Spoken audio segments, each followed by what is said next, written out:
하나님의 은혜가 함께 하시는 하루가 되시기를 바랍니다. 사도신경으로 신앙을 고백하겠습니다.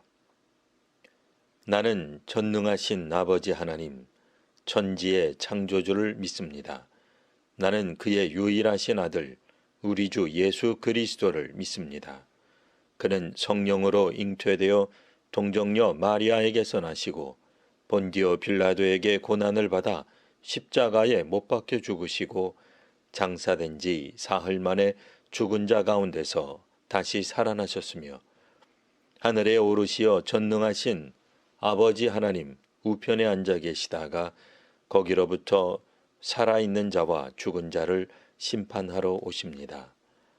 나는 성령을 믿으며 거룩한 공교회와 성도의 교제와 죄를 용서받는 것과 몸의 부활과 영생을 믿습니다. 아멘. 이제 다 함께 찬송하겠습니다.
오늘 말씀은 신약성경 디모데후서 1장 3절에서 5절까지 말씀입니다.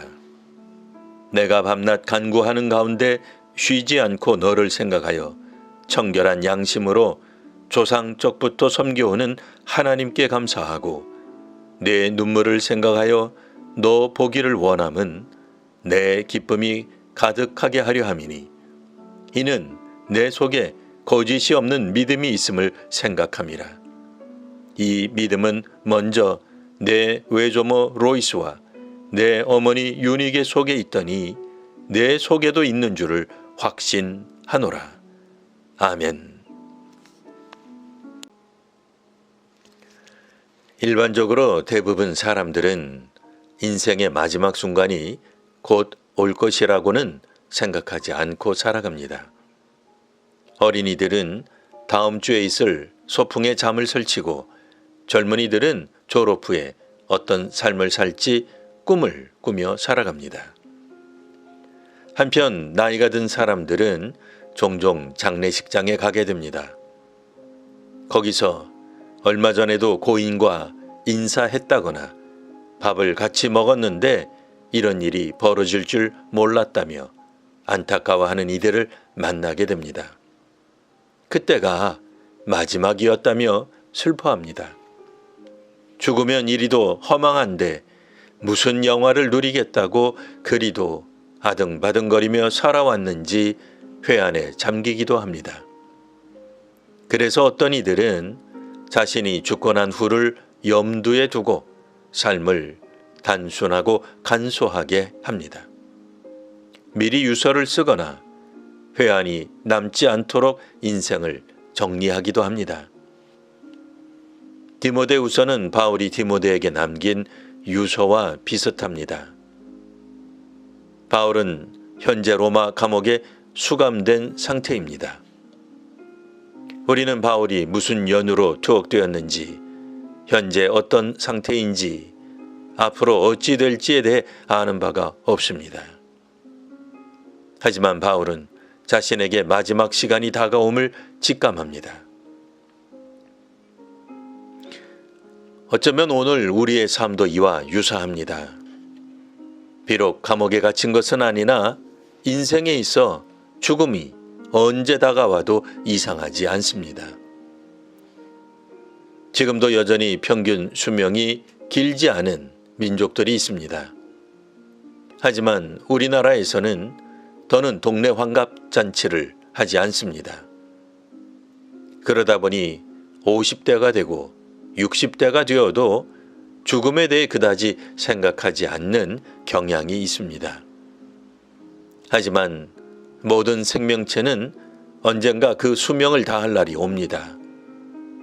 각자 죽음에 이르는 일시를 알지 못하나 어떤 경우에는 대략 그 시기가 옴을 감지하기도 합니다. 바울은 자신이 죽을 날이 다가옴을 인지하였습니다. 바로 그런 상황에서 바울은 디모데에게 편지합니다. 그러니 우리는 이와 같은 바울의 심정을 염두에 두고 디모데후서를 읽을 필요가 있습니다. 에베소 교회 문제를 처리하기 위해 이런저런 지시를 내리는 목회 서신 정도가 아니라 자신의 임박한 죽음을 앞두고 영적 아버지로서 디모데에게 남기는 유서와 같은 분위기로 디모데후서를 대해야 합니다. 바울은 디모데를 떠올리며 기도할 때 하나님께 감사하였습니다. 디모데의 외할머니 로이스와 그 어머니 유닉에 있던 거짓이 없는 믿음이 디모데에게도 있음을 확신하였습니다. 우리가 바울을 묵상한다면 주변 인물들, 성도들을 기도 중에 떠올릴 때에 하나님께 감사함으로 가득하시기를 바랍니다. 우리가 디모데를 묵상한다면 모태신앙인으로 그 믿음이 대를 이어 내려가는 귀한 전승이 성도들의 가정에도 나타나시기를 기원합니다. 기도하겠습니다. 하나님, 바울 사도가 디모데를 직접 대면하기 원했던 이유가 어쩌면 마지막이 될 수도 있었기 때문임을 배웠습니다. 우리는 다음에 용서하며 사랑할 기회가 있을 것으로 여기나 어쩌면 다음은 없을 수 있다는 것을 잘 인식하지 못합니다. 오늘 우리가 만나는 한 사람 한 사람에게 최선을 다하게 하옵소서. 마치 다음은 없는 것처럼 후회 없이 간구하며 감사로 가득 찬 삶이 되기를 원합니다. 불평과 불만, 비난과 조롱하는 마음을 감사와 찬미로 가득한 심령으로 바뀌게 하옵소서. 우리 자신이 바르게 믿고 실천하기에도 부족한 시간인 줄 압니다. 남을 가르치려 하고 내 뜻대로 타인이나 집단을 움직여내는데 남은 시간을 사용하기보다는 하나님의 뜻을 이해하고 실천하는 데 매진하는 성도와 교회가 되게 하옵소서. 바울처럼 우리 자녀들과 주변 지인들에게 남길 영적 교훈이 무엇인지 정리해보는 오늘이 되게 하옵소서. 기도할 때 하나님께 감사함이 가득한 성도가 되기를 원합니다. 우리의 입술을 주장하시어 우리의 마음이 새롭게 되어 감사하는 교회가 되게 하옵소서. 예수님 이름으로 기도합니다. 아멘.